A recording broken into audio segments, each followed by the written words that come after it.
Hey Star Warriors, StarGeek here. Everyone knows Jabba the Hutt, galactic crime lord and owner of the wretched hive of scum and villainy known as Jabba's Palace. Inside the walls of the ominous castle, the galaxy-renowned performance group, the Max Rebo Band, frequently put on extravagant shows filled with horrible songs and poor computer-generated imagery. The band members included Cy Snoodles, Droopy McCool, Juwazagunk Kulchburkst, Etnermdindel Kuverderberks, and of course the leader of the group, Max Rebo. Max Rebo was an Ortolan, a blue-skinned elephant-like species that walked on two legs. Or did they? Many Star Wars fans have no idea how wrong they are about the perception of Max Rebo and the Ortolan species. An article posted a few years ago by Pablo Hidalgo to StarWars.com detailed a serious misconception about the iconic character. When Star Wars Episode 6 Return of the Jedi hit theaters in May of 1983, the Max Rebo Band was simply a part of the background atmosphere, and most people paid little attention to them. Max Rebo got his first action figure in 1984, when Kenner produced a whole line of figures from Jabba's palace. As an added feature, Max Rebo could be removed from his piano podium, revealing a pair of diapered lower limbs. The expanded universe adopted this look. Action figures, comedy shows, Lego minifigures, fan art, video games, bobbleheads, comic books, plush dolls, and character encyclopedia guides all retain the idea that Ortolans are humanoid bipeds with 2 arms and 2 legs. Ever since that first toy was released, everyone assumed that Max Rebo was standing in his keyboard, with a soft padded collar supporting his midsection and waist. It turns out that that is far from the truth. The original designer of Max Rebo, Phil Tippett, intended for him to have no arms. Max actually plays his keyboard with his feet. And that's not a padded collar that surrounds his body at all, but rather a comfortable pillow that he sits upon. The proof is all in the concept art, maquettes, and schematic artwork. Here is the original maquette for monster number 21, Red Ball Jet, who we of course know as Max Rebo, sculpted by Phil Tippett.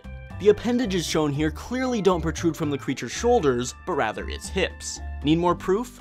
Here's a picture of the maquette in front of a cutaway illustration of how the puppet worked. A performer inside of the costume used his arms to puppeteer the keyboard-playing legs. Of course, it appears that the artist here must have been asleep during their human anatomy course or something, because I'm not sure how they thought that arms could actually bend like that. The result? The puppet clearly has the appearance of using its arms, seeing how the shape of the limbs are bent in such a way.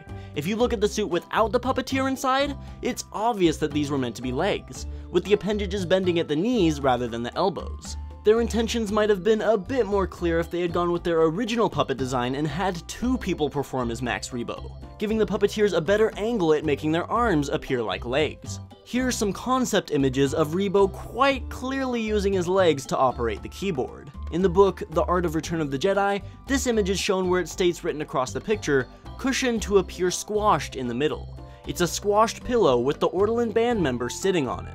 And to those of you who are yelling at the screen or typing in the comments, so? What does it matter how Max Rebo was intended to look? It's universally accepted that he has 4 limbs. Why not just leave it at that? Well, my friend, now we have to look at the new canon.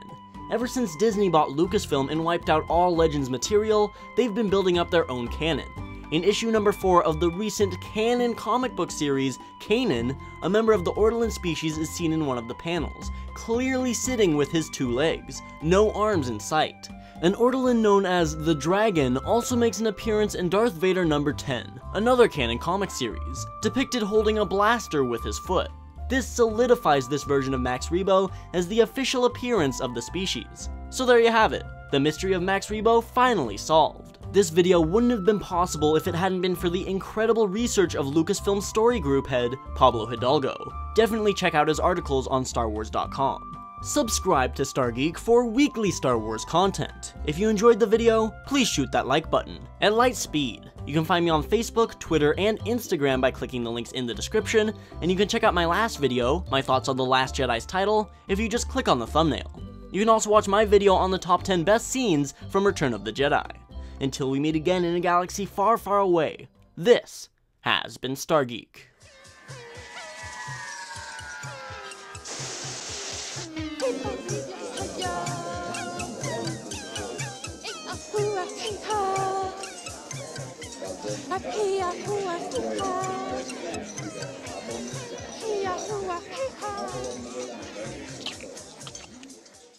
In case you're interested in more about this character, here are some Legends tidbits and facts. The original name for the Max Rebo band was actually Ivar Orbis and his Galactic Jizz Whalers.